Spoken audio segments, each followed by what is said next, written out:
to the nsfRewind video tutorial series. I'm Corey Davis, and I'm going to show you how to modify your domino databases so that nsfRewind can generate backups and scan them for modifications in real time. For this tutorial, our goal will be to set up real-time backup and monitoring for group documents. To do this, we will need to add some code into the target database, in this case, the domino directory. We will also need to make a slight modification to the group form. Before we begin, you must ensure that you have created a mail-in database document for nsfRewind. When a database is real-time monitoring enabled, it will send alerts to nsfRewind as email messages. Therefore, nsfRewind must be set up as a mail-in database. Let me show you what I've done.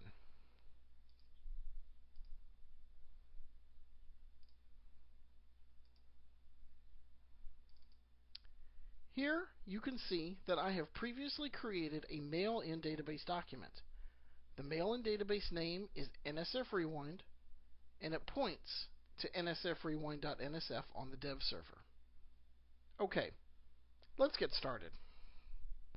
The first thing you need to do is open up the Domino Designer and then open the nsfRewind database and the Domino directory. I have already done this. Click Shared Code and go to the Script Libraries view in nsfRewind.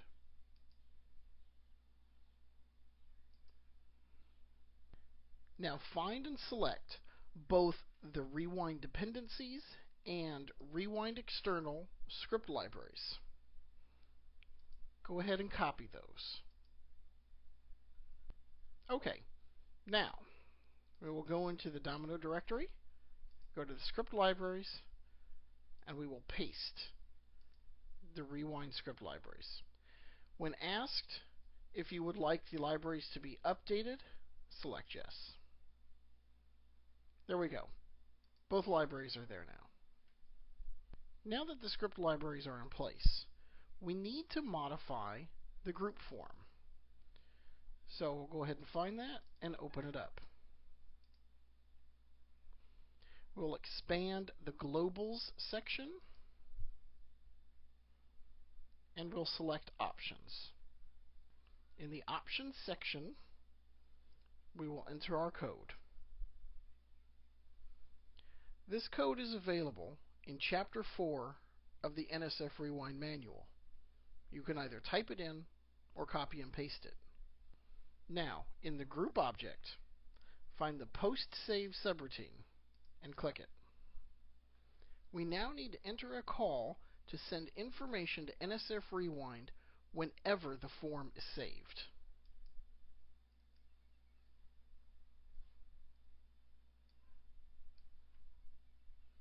There is something important to make note of here in this code.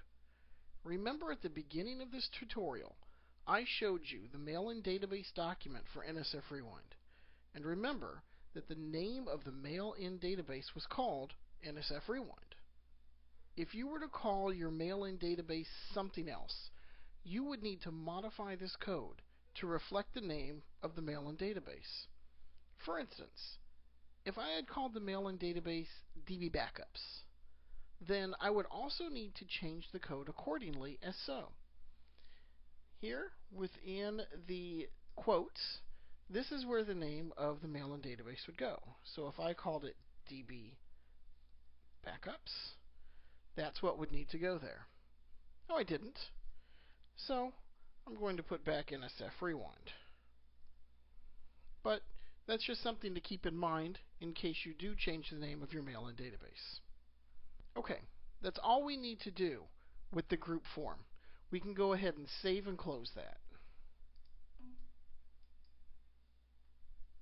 Let me take this opportunity to mention that if you are restricted from making modifications to a database that you would like nsfRewind to monitor and back up, you can still use nsfRewind's scheduled scanning option.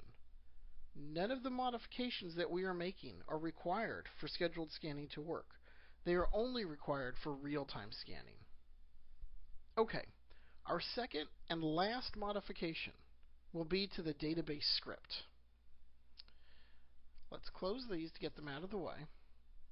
To get to the database script, click Open, Database Resources, and there's our database script. We'll double click on that. Okay, once again, the first thing we need to do is go to Options and enter our Use Rewind External code. Now we'll select the Post Document Delete code and we'll enter in our next piece of code. Again, here we have the name of the mail-in database. So if you change the name of your mail-in database, you need to change it here as well. Next, we'll select Query Document Delete. Pay careful attention here that you do not accidentally select Query Document Undelete. That's right here.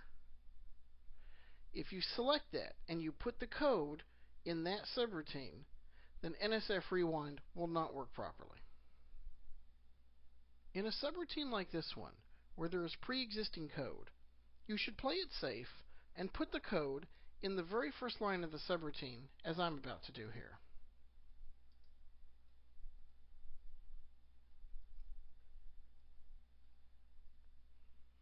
Now, if you have a developer handy that can advise you as to the proper location to put the code, then go ahead and do what they have to say.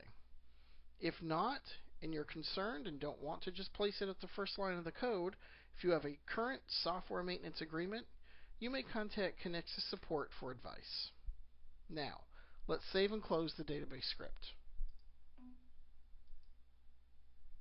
Finally, we need to enable the real-time agent.